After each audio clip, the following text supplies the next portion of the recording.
Kenapa Sumatera sembab Jangan kau tanya lagi, kenapa Sumatera sembab menangis. Puisi esai karya Leni Marlina. Bagian 1. Masih ingatkah engkau? Masih ingatkah engkau pulau yang suaranya pernah mengitari rute samudra dunia? Pasai di Aceh, Sriwijaya di Palembang, dua kutub pengetahuan dan pelayaran yang menggambar peta ketika kertas belum mengenali garis negara.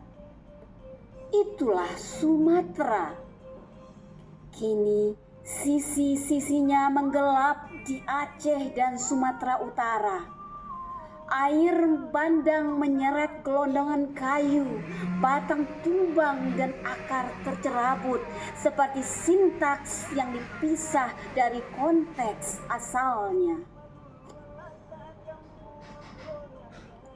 Sumatera selalu mengingat dirinya sebagai pulau tempat suara mengelilingi dunia. Ketika Pasai mengirim ulama ke Samudra Hindia, ketika Sriwijaya mengajar Asia cara berlayar sebelum logam kompas mengenal utara. Di hulu sejarah itu, air dulu adalah pur, dan hutan adalah tubuh yang tidak pernah ingkar janji. Masih ingatkah engkau Tambo Minangkabau yang menuturkan keturunan Iskandar Zulkarnain turun di lereng Marapi dan tinggal di Pariangan? Itulah Sumatera.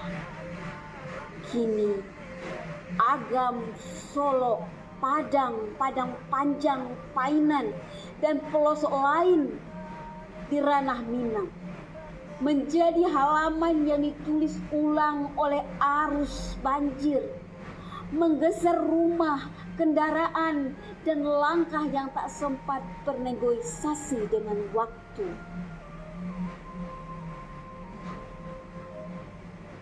Masih ingatkah engkau getaran gempa yang meluluhlantakkan Bengkulu dan Sumatera Barat, dan seluruh ruas panjang Bukit Barisan tempat Rafflesia membuka dirinya seperti aksara purba yang enggan kehilangan makna, dan harimau serta gajah menjaga teduhnya hutan tanpa meminta legitimasi tepuk tangan?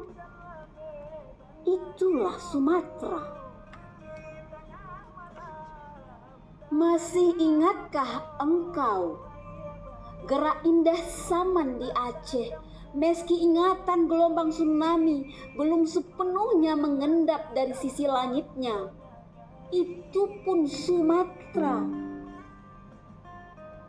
Masih ingatkah engkau Tortor yang merawat ritme, Gondang 9 yang menggetarkan udara, lagu Butet dan Sinagar Tulo yang merapatkan jarak melalui suara, serta ulos yang menegakkan identitas keluarga dengan kehangatan yang tak dapat ditiru? Itu pun Sumatera. Sumatera adalah satu ruas tubuh Indonesia, disangga sungai-sungai tua yang mengalir dari hulu ke muara, seperti ingatan yang menolak berjalan lurus.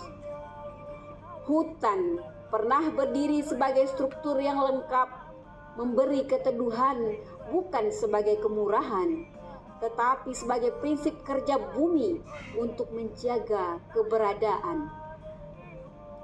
Namun, suatu ketika, angin membawa kabar yang sulit diterjemahkan. Akar-akar putus, batang-batang tumbang, dan tanah kehilangan genggamannya. Hutan dan bukit yang dulu menyimpan keteguhan kini mengeluarkan desah berat, seolah ingin mengingatkan bahwa kehilangan akan menuntut bahasa baru untuk menjelaskan luka-luka yang tak bisa lagi disembunyikan. Kini memberikan penanda bahwa suatu urutan telah bergeser dari logika asalnya.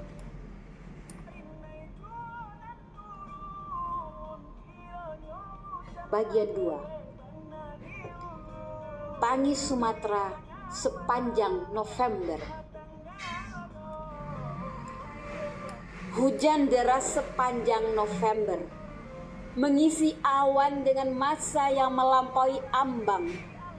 Air turun dengan ingatan yang tak sama, pohon-pohon yang tak lagi tercatat, kayu-kayu yang terseret seperti riwayat yang dipelintir pembacanya, dan lumpur yang menyeret, menenggelamkan dan menguburkan nama-nama tanpa nisan.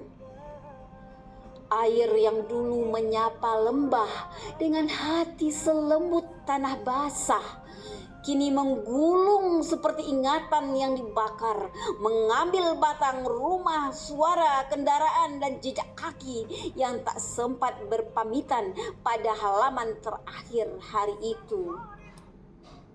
Di Aceh, Sumatera Utara, Sumatera Barat, nama-nama yang terseret banjir bandang malam itu menebal seperti aksara yang digoreskan badai dalam satu hentakan arus.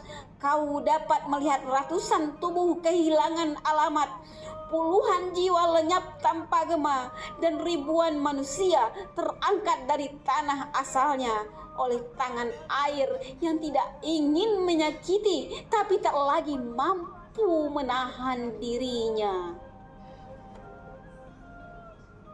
Air bukan membunuh, tetapi ia membawa sejarah luka yang ditanamkan di pundaknya.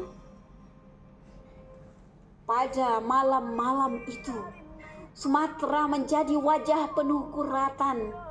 Sungai-sungai berusaha kembali mengingat jalur yang pernah mereka hafal. Namun, garisnya telah dipindahkan oleh kehendak yang tak hadir sebagai teladan, tapi meninggalkan sidik di tepian yang terkikis. Lihatlah warga yang berdiri di tepi air yang meluap, menatap aliran yang membawa takdir-takdir yang tak pernah mereka pilih. Mereka ingin bertanya, tetapi lidah mereka keluh oleh kenyataan bahwa bencana tidak pernah datang sendirian. Ia membawa sejarah, membawa sebab-sebab, dan membawa tanggung jawab yang harus diakui. Di Solo, Agam, Padang Panjang, Tanah Datar, Padang, dan titik kecil lainnya, kenyataan kelam malam itu menempel seperti jelaga di tubuh peradaban yang selama berabad-abad menjalankan filosofi alam tak kambang jadi guru, yang menjadikan hutan sebagai pelajaran dan sungai sebagai penjelasan. Lihatlah warga yang menggigil di tepi arus yang tak meminta izin.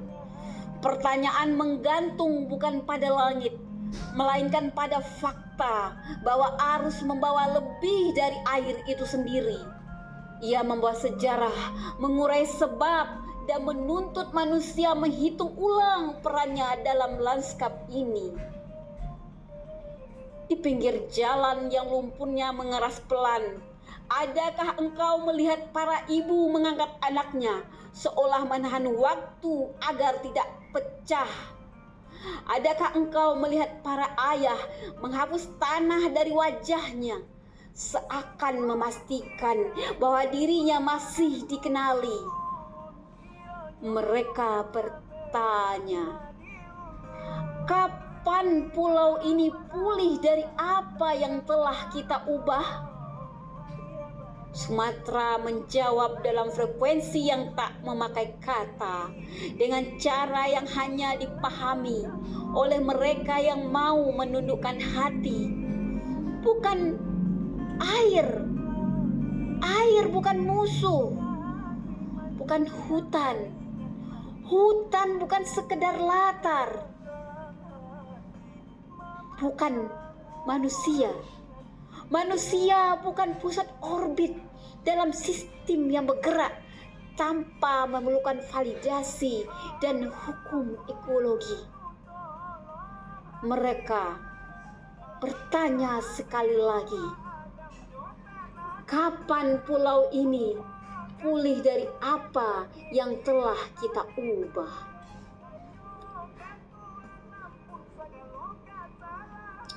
Bagian 3.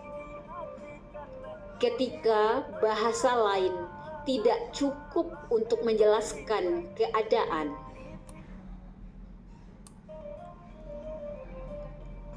Ketika pagi datang dengan cahaya yang menelusuri sisa malam, kita mengerti Sumatera sedang memberi tanda. Air yang meluap bagaikan gelombang aksara, tanah longsor, jembatan putus, jalanan hancur seperti jeda. Hutan yang hilang ibarat bab terputus. Dan manusia adalah pembaca yang harus memulai kembali dengan cara membaca yang lebih arif dan bijaksana.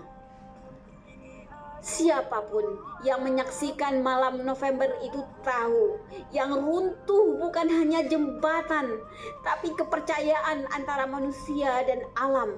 Sebuah kesepakatan diam yang terlalu lama ditinggal janji. Karena itu, jangan kau tanya lagi, mengapa Sumatera Sembab menangis? Air mata adalah bahasa alam.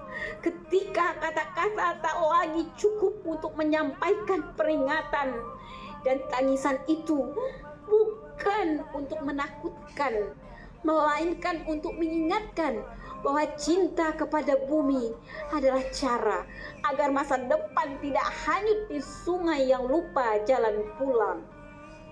Sebab itu, jangan kau tanya lagi, mengapa Sumatera Sembab matanya menangis?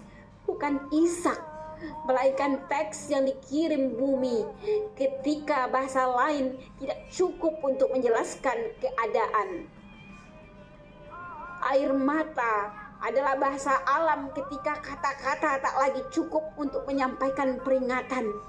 Dan tanda itu bukan ancaman, melainkan pengingat sederhana bahwa keberlanjutan bukan melimpahnya warisan, melainkan ketepatan keputusan dan keberanian nurani dalam menjaga alam penuh kejujuran.